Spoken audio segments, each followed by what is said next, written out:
My name is Hannah, and this is my beauty budget.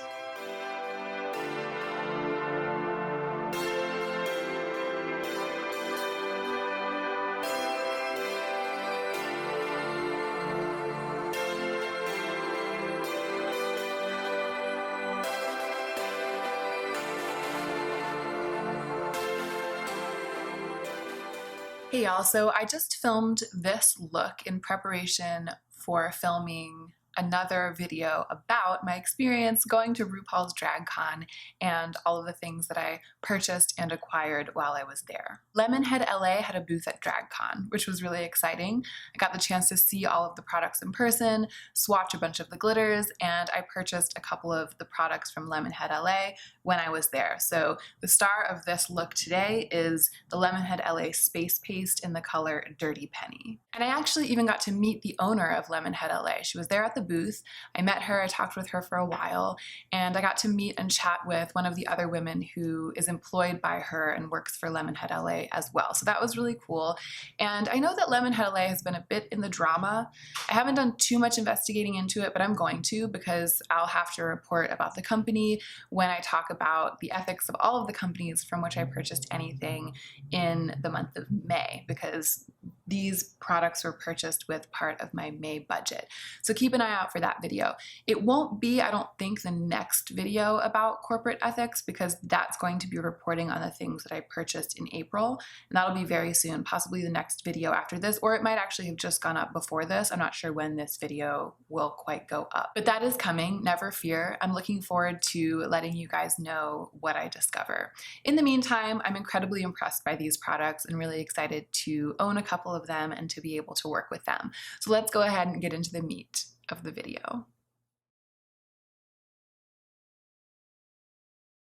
I feel groggy this morning, and I have a feeling that I look respectively groggy, but full steam ahead. Just a heads up, Joe is home right now. He's working out in our building's little gym, so he's not actually in the apartment, but he'll be coming home any minute. So this is going to be one of those videos where the noises of my daily life are happening around me as I put on a bunch of glitter. On my face already is a bunch of skincare, my morning skincare, and a little bit of primer. So I put on, I'm dealing with a good bit of redness and some only just healing blemishes on my chin, so I'm wearing a green primer and then a little bit of green color corrector to even out my skin tone, and I have put a little bit of primer on my eyes, but that's it. I'm going to go ahead and zoom you in because this video is really all about the eyes, and I want to make sure that you have a good close view of what's going on. And I'm also going to try to not speed through everything that I do on my eyes. I won't be able to do it all in real time because as much as you guys think you want that, I get comments sometimes like, I really want to see everything you're doing in real time.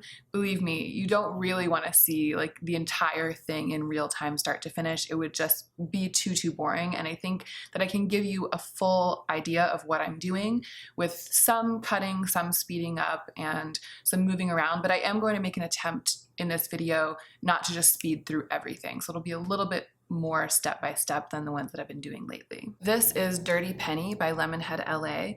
I just got it at DragCon, and here's what the tub looks like, and there's what the paste looks like. So I'm going to start by taking some of it on my finger and putting an even layer all over my eye area from lash line to brows.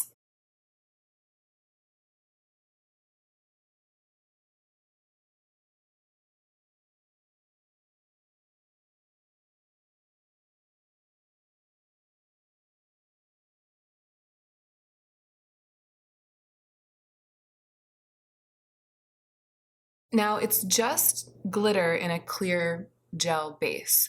So on first application, it goes on not totally dense, it's a little bit patchy. And as you can see, I had a hard time getting it to stick super close to my lash line on this eye. It's just a little bit random how it applies on the first pass, but it is very buildable. So I'm gonna let this side dry and do the same thing on the other side, and then I'll come back to this first eye and build on what I've started with. So same thing on that second eye, the dispersal is a little bit unpredictable, which is fine. It's editorial glitter after all, but I'm gonna come back to this first side, which is pretty much set by now, and try to pack it on closer to my lash line with a little bit more control.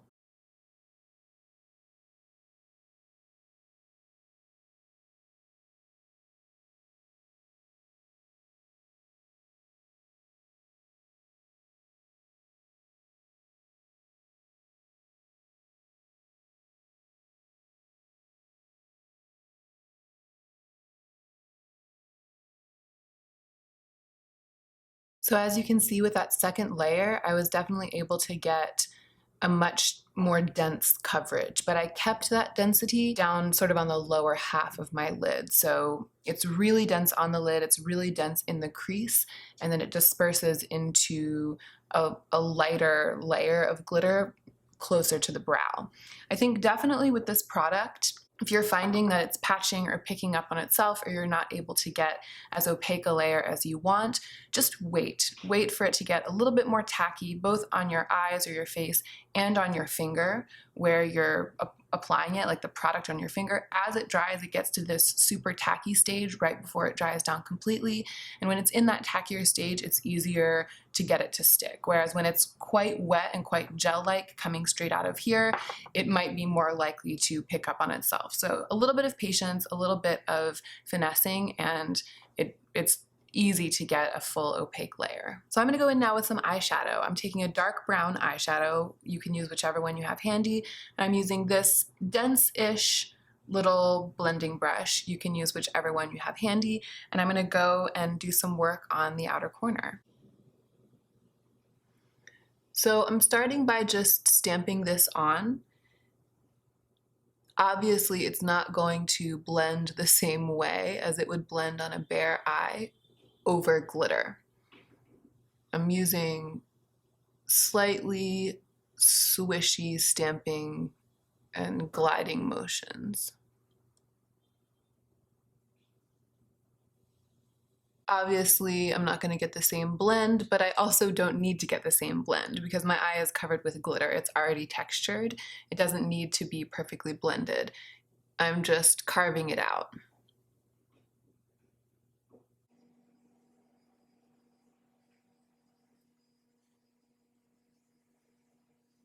Going in with that same brown eyeshadow and my new favorite brush, the Rephr 03, on my lower lash line.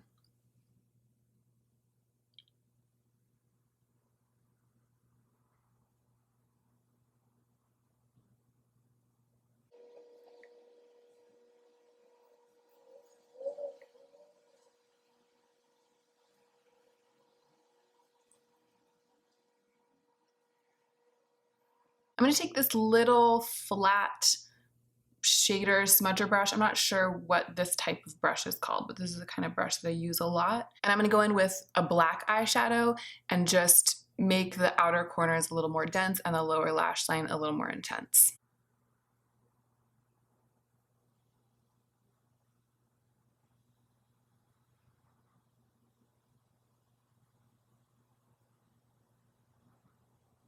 Again, I'm kind of just painting it on top of the glitter, but I'm definitely using this little brush to pack black eyeshadow right into my lash line on my upper lid, like right, just like popping it in right here to define my eyes.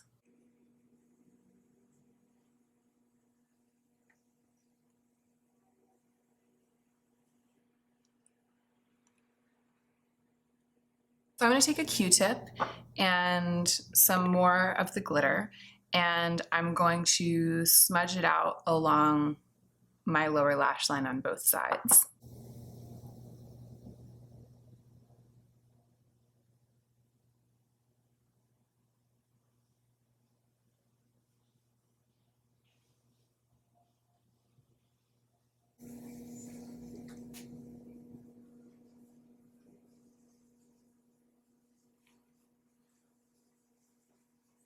So I love the way this looks, but I want it to be even more dimensional and I want it to be even more blended. I'd like to bring out some highlights in my eye area, and for that I'm going to use a glittery eyeshadow. I'm going in with this shadow from the Natasha Denona Gold palette. It's been hanging out in my little go-to magnetic palette lately, but it's the one called Sparks, and this is its rightful place in the gold palette right here in the middle of the top row, but it hasn't been home for a while. So this is kind of a vanilla colored glimmer, very, very fine and densely packed in a sheer base. And I'm going to use it basically as my brow bone highlight and also just to soften the top edge of the layer of copper glitter that I've put onto my eyes.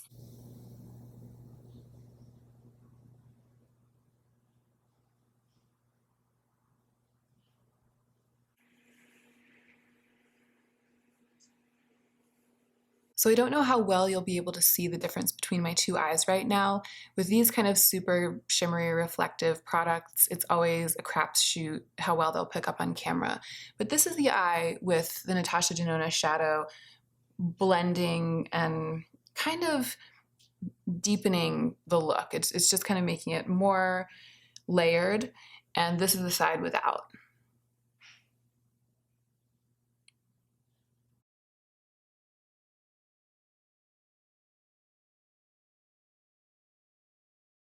This right here is another eyeshadow from the Natasha Denona Gold palette. It's called Kava, and I'm going to just use it not all the way on the inner corner, but on the very inner corner of my lid, because I wasn't able to, I didn't try very hard, I could have, but I didn't place the copper glitter that far in. There's kind of this little area between my inner corner and my lid where there's nothing. And I don't want to just go straight from the copper glitter to my inner corner highlight, which is going to be Sparks. I want there to be something to bridge the gap, something a little bit softer and more finely milled, and that's going to be this. And I think I'll put it on with a Q-tip.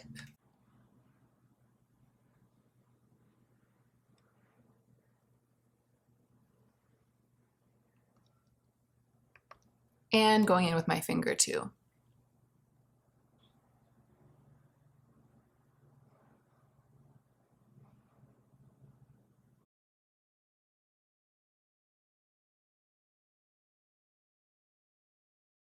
And finally, I'm going to take more of Sparks, the shadow that I used on my brow bone, on this little tiny, the little end of the legendary brush that came with the Urban Decay Electric palette. That's what this is. And I'm going to use that as an inner corner highlight. I'll be buffing it both onto my upper and my lower lash line with this brush.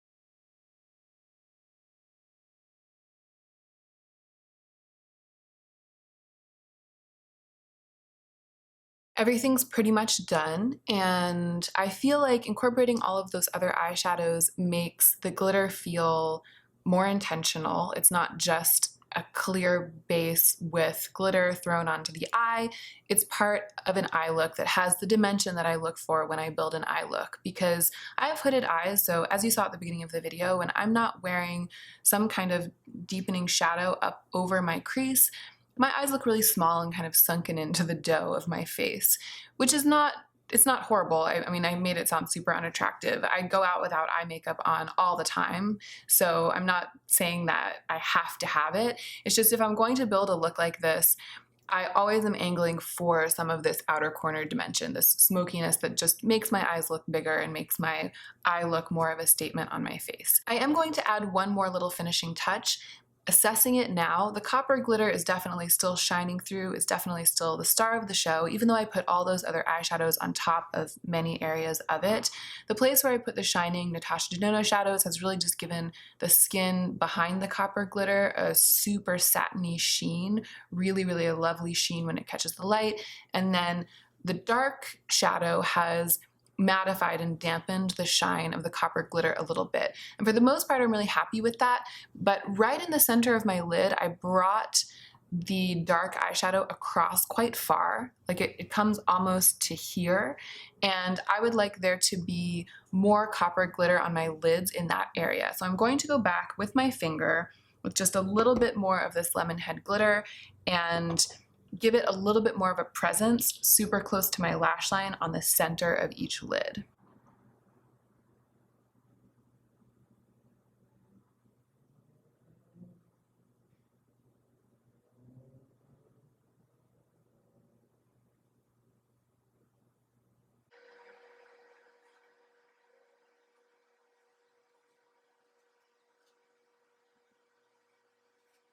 So that was somewhat delicate work because I wanted to make sure that the gel and the glitter didn't emulsify any of the shadow underneath it and pick it up as I was applying it. I wanted to make sure I was just placing the glitters down and not pressing so hard that I would pull anything up. But it went off without a hitch, and I'm really happy with that. I'm going to zoom out and apply mascara. Okay, so there's the mascara on. I only have one mascara at a time over here, and I'm still using the Monsieur Big by Lancome. Please excuse the gentle, mildly unpleasant noises of Joe eating in the background, if you can hear them. And I cleaned up my face a little bit because I don't know how well you could see it when we were zoomed in, but there was some fallout on my face, a little bit of glitter from when I was brushing eyeshadow on over the glitter. It flaked off a little bit, but that's it. There was very little glitter on my face, and I know from experience that there will be no glitter fallout throughout the day with this product. Once it dries down, it is absolutely set. It doesn't even get messed up when I blink. It doesn't even get messed up if my eyes water. When I was putting mascara on this eye, I accidentally poked my eye and tears came streaming out of the corner, and it really did almost nothing to the eye look because that gel is so bulletproof once it dries down. Most of the fallout that was on my face was actually from the eyeshadow, and so I just went through with a little micellar water and cleaned that up. I'm going to speed through the rest of my face because this demonstration is really just about my eyes, and so I'm just going to speed through brows and complexion and stuff. But I did want to tell you guys that I have been testing this Yves Saint Laurent concealer. I've been doing a really good job of only ordering things from my Octoly store that I need. Like, I replaced my oil cleanser from my Octoly store. I've been doing, I would say, a pretty good job because of this, a pretty good job of resisting the temptation to order things kind of just to try them if I already have a product that serves that purpose. I already do have a concealer, so I definitely didn't order this as a replacement, but I have been, as I've said lately, really interested in complexion products lately, and I've never had the chance to try luxury complexion products. My concealers have usually been high-end, but true luxury products, I've always been curious about and compelled by the claims of well-performing products that have a natural look, because pretty much all luxury products claim to be undetectable on the skin, be very natural. I think that the general aesthetic of that end of makeup is no makeup makeup, I guess, and that's what I'm really into for complexion. So when this popped up in my free store, this is the new high cover Touche Éclat, and this is the lightest shade, and they also just went one shade lighter with this release. In Touche Éclat, the original product, and in this concealer pen, they went to a lighter shade, and I've always swatched this in store and been like, no, the lightest shade isn't light enough for me, but this shade, the new lightest shade, I think it's 0.5, is light enough for me, just.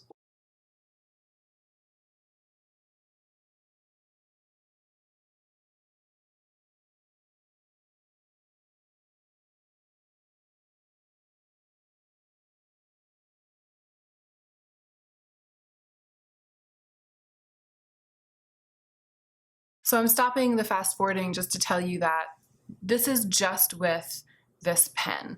So I put it on kind of like a semi foundation towards the center of my face and buffed it all in with a brush. And then I went back and just spot concealed with a second layer right in my inner corner where I was getting a bit of darkness, and right on my chin where the redness was still showing through. And it's interesting because you can still see, at least in person, I can still see a slight bit of redness here, but because I've evened out my skin tone with this, it just looks more healthy and a little bit less like overly flushed. You can still totally see all of my blemishes. I'm going to go back and conceal them with a more heavy-duty concealer, but everything else is really evened out and lovely. I really, really love the finish of this. It's definitely skin-like. I really like it.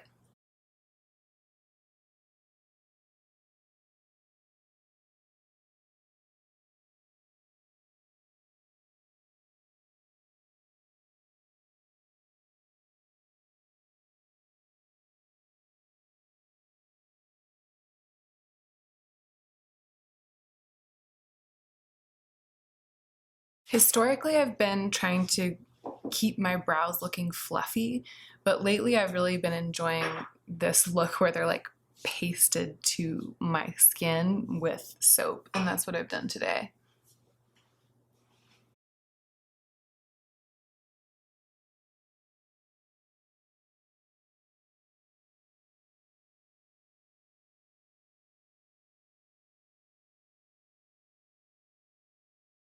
So what I just put all over my face is this bronzer by Number 7 that Lauren gave me. It's called Golden Sand, and I've been wearing it a lot lately, and I really, really love it. It's the first time that I've had a real bronzer, like a bronzer that is intended for use as a bronzer, that I've used as a bronzer that I've really loved.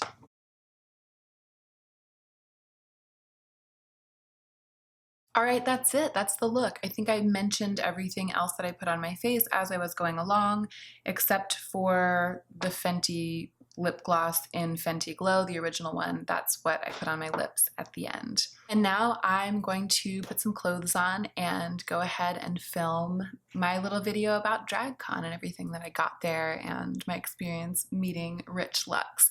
And I'm not sure which of these videos will go up first. My guess is that it'll probably be that one. But if that video is available to watch, I will link it in the cards right now. Thank you so much for watching this one, you guys. I hope that you enjoyed it, and I hope that you are remembering to take extra good care of yourself right now so that you can be the most effective version of yourself as you do your work in the world.